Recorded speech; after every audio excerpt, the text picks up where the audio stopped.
Welcome to my presentation on my research project of achievement in self-contained versus inclusion for high school students in the pre-algebra classroom.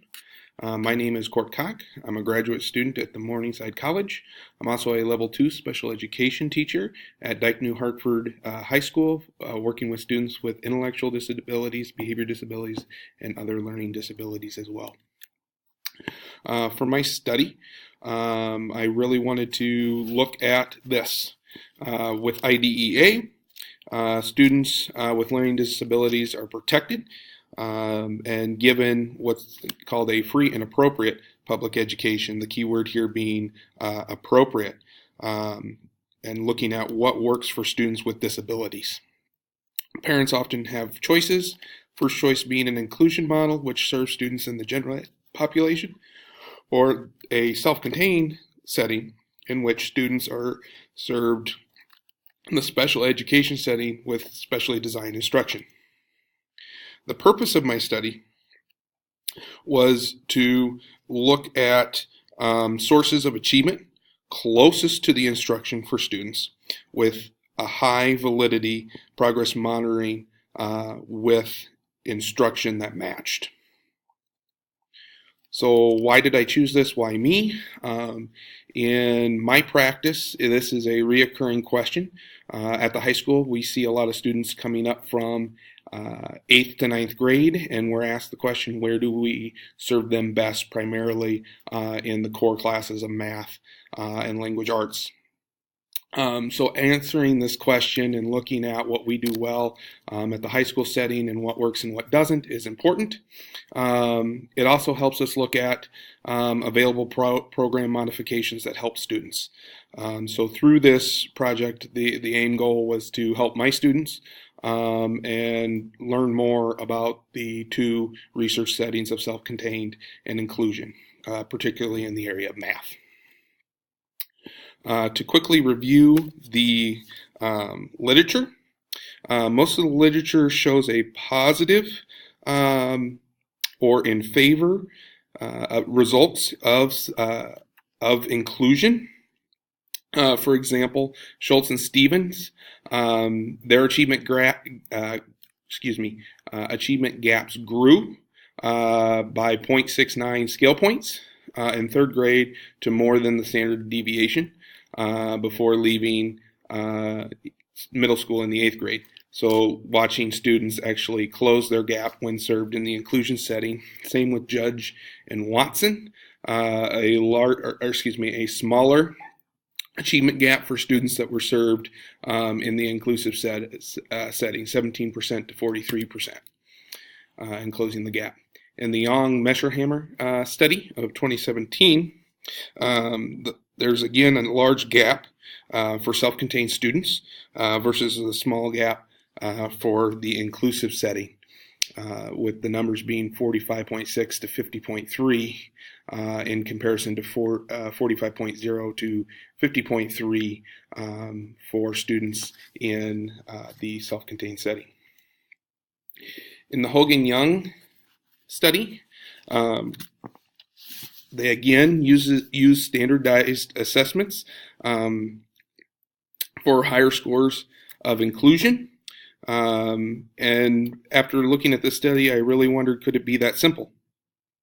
That all my sources are showing that inclusion does work. Here in the Hogan-Young setting, you can see the mean for the standard deviation scores and very low deviation for students in the inclusion setting versus a larger standard deviation for students in the self-contained setting. Where does this study find its home in theory? I believe it finds its home in social constructivism and inclusion. Vygotsky writes a lot about social constructivism, and Rodina 2007 says that learning and knowledge consists of special ordered tasks that depend on communicative practice. So learning is a social act, that it's a group effort, and if the group learns, the individual will learn. To continue this talk, there's a big distinction or difference in the general education and special education when it comes to social constructivism. Vygotsky and echoed by Rodina of 2007 says that there's a large disconnect when it comes to the zones of proximal development, or ZPD, basically summarizing that it's hard for students to operate within the zone of proximal development, the area where students can achieve with and without help within the special education setting. That, in other words, ZPD does not live in special ed. It's very difficult to obtain that. So again, ZPD being the difference between what a learner can do with help versus what they can do on their own, and that being difficult in the self-contained setting because students receive a lot of help in the special education self-contained setting. So looking at the research, what did I feel the gaps were? It's the idea that we've measured student growth on achievement on state standardized tests. Every study presented in this presentation, as well as in my research, shows they're looking at state assessments. They also use large populations. The focus and gap that I wanted to try and fill is I wanted to look at a smaller participation group, and I wanted to use a curriculum-based progress monitoring assessment tool that connected back to what students were actually learning in the class, and is there a difference between the two settings. My variables. Independent variable would be the use of educational setting. Again, that's the inclusion or the self-contained setting.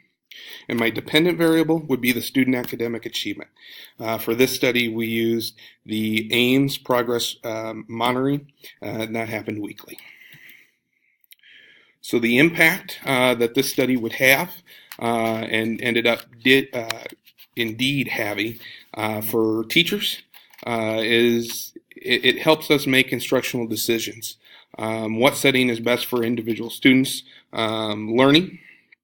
And for myself as a practitioner, better understanding both settings, what happens, why it happens in those settings, and looking at student indicators of success through the data, as well as finding better placement for students.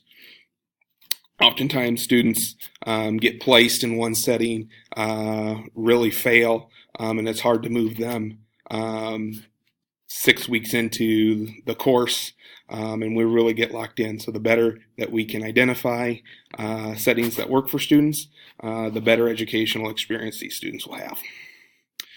Methodology for this research, we used an A/B research design, also using multiple baseline approach due to the small focus of the study and not enough participants to run a sample t-test. Those participants looked at 4 identified students as IEP eligible, 50% male, 50% female, while the inclusion classroom looked at 4 students as IEP eligible with learning disabilities, while 100% of those were male. 7 other students were not identified and participated in that class as well. Their data is included. Materials, we largely used the Glenn Clow Math Accelerated pre-algebra program supplied by McGraw-Hill. It's aligned with Common Core standards, and below are the 4 units that occurred over the first 12 weeks. For a procedure, over the course of the 12-week study, daily instruction for both settings lasted 60 minutes. Both settings used the same curriculum, started at the same point, administered the same assessments. Also weekly, we added 12 AIMS Algebra Foundation assessments that was administered by the general education teacher and a third party for my classroom. These tests were 5 minutes in duration and allowed students the use of a calculator. To analyze the data, we again monitored the weekly use of the Algebra Basic Skills Assessment and analyzed the 12-week intervention with the multiple baseline approach. So looking at the data,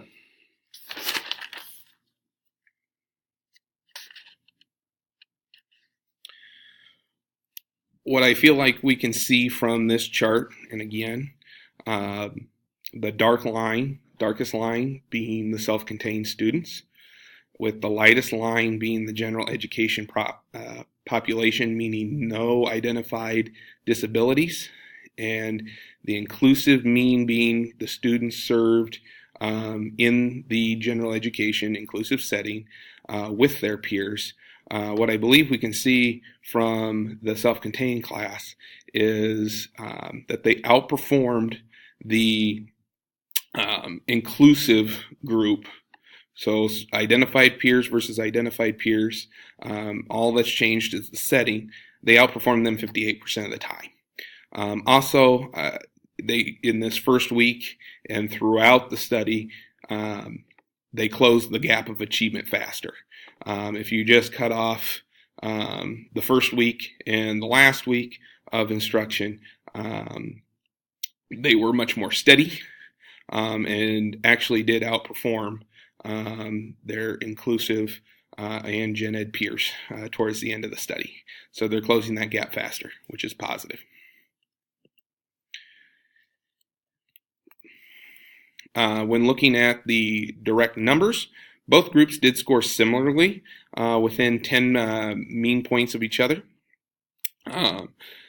There was no significant increase in scores, but the hypothesis is confirmed, I believe, from looking at these numbers that the self-contained students did outperform the inclusive students with less deviation and saw higher levels of achievement.